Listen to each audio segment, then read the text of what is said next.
Ok, viva il torneo delle regioni, viva il futsal!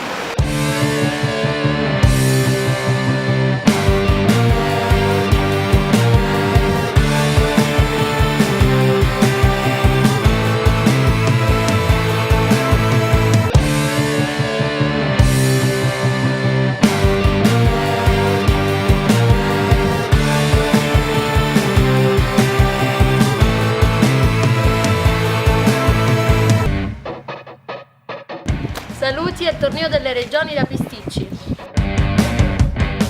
Buongiorno, siamo le mamme degli allievi della Campania, abbiamo vinto, siamo felicissimi ed è un torneo bellissimo. Viva il futsal!